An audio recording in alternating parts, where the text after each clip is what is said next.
जय भीम। मेरा नाम रविंद्र कुमार है। आज संत गुरु रविदास जी की जयंती है। इस जयंती के अवसर पर आप सभी लोगों को हार्दिक बधाई। संत गुरु रविदास जी का व्यक्तित्व महान था और उन्हें के अनुयायी देश में ही नहीं विदेशों में भी हैं।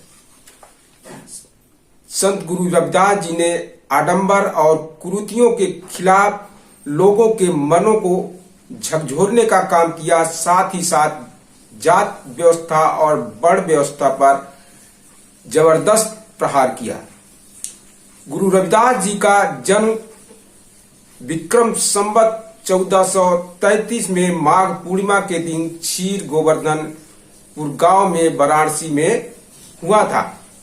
तुलसीदास ने जो जात व्यवस्था और बड़ व्यवस्था पर आधारित रामराज्य की संकल्पना की थी, उसका संत रविदास जी ने उसको खारिज कर दिया था। रामचरितमानस में तुलसीदास ने लिखा कि पूजहि विप्र सकल गुणहीना, शूद्र गुणगण ज्ञान प्रवीणा। इसके विपरीत संत रविदास जी ने कहा कि रैदास ब्राह्मण मत पूजिए, जो होवे गुणहीन, पूजे चरण चंडाल के, जो होवे गुण प्रवीण।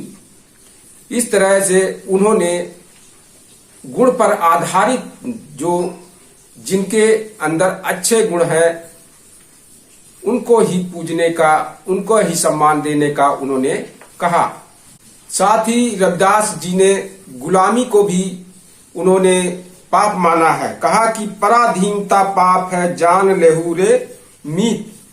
यानी गुलामी जो है वह पाप है, यह जान लो सभी लोग। रविदास पराधीन सो कौन करे प्रीत। यानी जो गुलाम है उससे कोई भी प्रीत नहीं करता है, उससे मेल जोल नहीं करता है।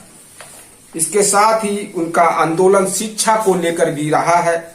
उन्होंने विद्या को सबसे ऊपर रखा है, उन्होंने महत्वपूर्ण उसे माना है।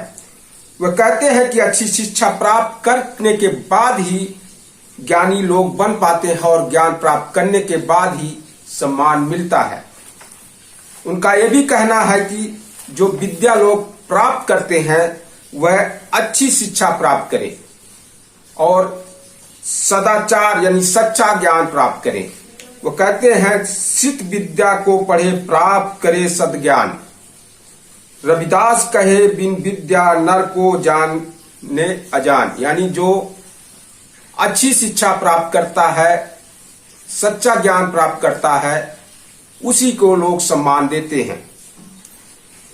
देश में सबसे पहले उन्होंने ही लोगों को पेट भरने रहने यानी खाद्य सुरक्षा, समान व्यवहार करने का, समता का उन्होंने संदेश दिया।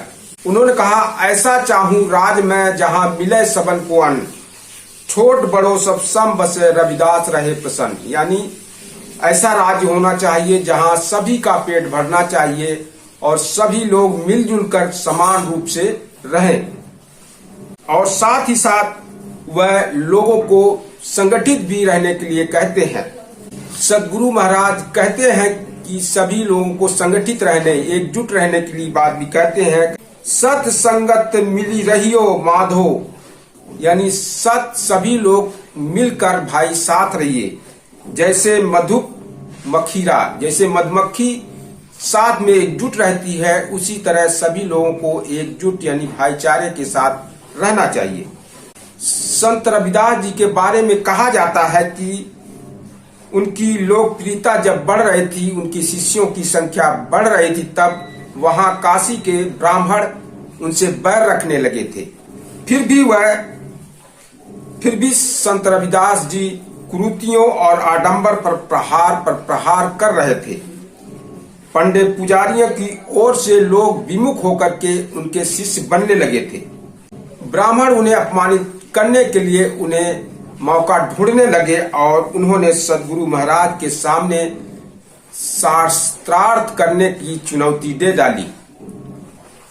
सदगुरु महाराज ने भी उनकी शास्त्रार्थ की चुनौती को स्वीकार किया और काशी नरेश के सामने यह शास्त्रार्थ हुआ, जिसमें संत गुरु रविदास जी की विजयी हुए और जो शर्त थी कि जो हारेगा वह दूसरे को कंधे पर बैठा करके घुमाएगा, उस शर्त के अनुसार ब्राह्मणों को सदगुरु रविदास जी को पालकी में बैठाकर अपने कंधे पर पूरे काशी में घुमाया गया। यानी इस तरह से उनका जो अहंकारी ब्राह्मण थे उनका अहंकार टूटा।